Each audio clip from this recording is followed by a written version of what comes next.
Pour moi, la première attente pour le Conseil européen, c'est d'abord de reconnaître la priorité donnée à la défense. Deuxièmement, comme on sait que cette priorité est difficile dans cette période d'austérité budgétaire, de s'engager sur les modalités pour rendre cet effort de défense le plus efficace. Et ça veut dire la coopération, ça veut dire de jouer sur toutes les synergies que peuvent apporter les politiques de l'Union européenne, et ça veut dire de s'entendre sur des priorités. Donc ce que nous avons proposé, c'est aussi d'illustrer ce message du Conseil européen et sur lequel nous espérons qu'ils reviendront régulièrement pour vérifier la réalité de la mise en œuvre des engagements, de l'illustrer par 4 programmes. Donc l'un sur les Remotely Piloted Air Systems, ce qui se traduit avec un peu d'approximation en français par drone.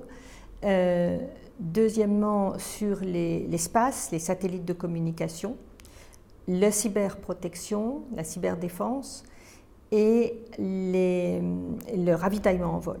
Donc des capacités clés pour l'avenir sur lesquelles on propose des engagements concrets qui couvrent encore une fois les différentes synergies qu'on peut créer dans l'Union européenne.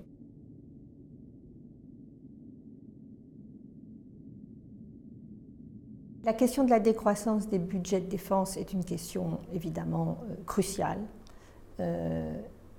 En fait, en 3 ans, nos États membres ont réduit leurs dépenses de défense de 10 milliards d'euros et cela aboutit à une réduction en fait de 5% de l'effort de défense. Donc on est effectivement très loin de l'effort auquel les États membres se sont engagés de consentir. Ce en quoi on peut les aider, c'est de rendre cette dépense, quelle qu'elle soit, mais en sachant bien qu'on ne pourra pas faire plus avec moins. More with less, ça ne fonctionne pas. Mais de rendre cette dépense efficace. Et cette efficacité passe notamment par la coopération, par le fait de se concentrer sur les priorités qui préparent l'avenir, et notamment les technologies qui assurent notre autonomie et notre indépendance, et de chercher toutes les synergies possibles.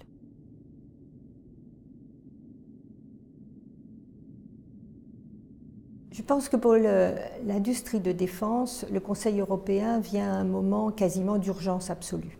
L'industrie européenne de défense reste une industrie hautement performante et hautement performante technologiquement, mais s'il n'y a pas un engagement sur l'effort de défense, s'il n'y a pas un engagement sur des programmes avec un calendrier, avec des perspectives très claires, notre industrie de défense, qu'il s'agisse des gros industriels ou qu'il s'agisse des PME, risque vraiment une situation où elle pourrait décliner avec y compris avec un point de non-retour.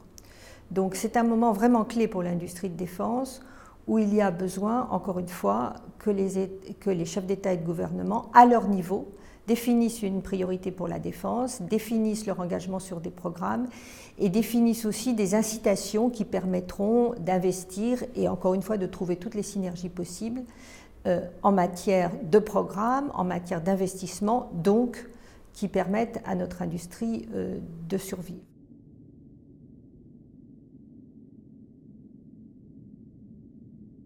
Quand on a des réductions budgétaires, quand on coupe votre budget, le premier poste que nos ministères de la Défense sont obligés de réduire, c'est le poste de recherche et technologie, dans beaucoup de cas. Et donc là, on est vraiment en train de prendre un risque considérable pour l'avenir. C'est pour ça qu'à l'Agence européenne de défense, on a d'une part défini les technologies les plus critiques pour notre autonomie stratégique, pour notre liberté d'action et pour préparer l'avenir. Donc on a une liste agréée entre États membres des priorités essentielles. La Commission elle-même a fait ce travail de manière beaucoup plus générale sur l'ensemble des technologies civiles et duales. L'Agence spatiale européenne a fait la même chose dans le domaine spatial. Donc on sait quelles sont les technologies critiques sur lesquelles on doit focaliser notre effort collectif et notre investissement. Et donc une des attentes aussi du Conseil européen, et pour cela le travail qui a été fait à l'Agence européenne de défense prépare le terrain, c'est de focaliser les ressources et les efforts sur ces technologies de recherche et de développement dont on a besoin pour l'avenir.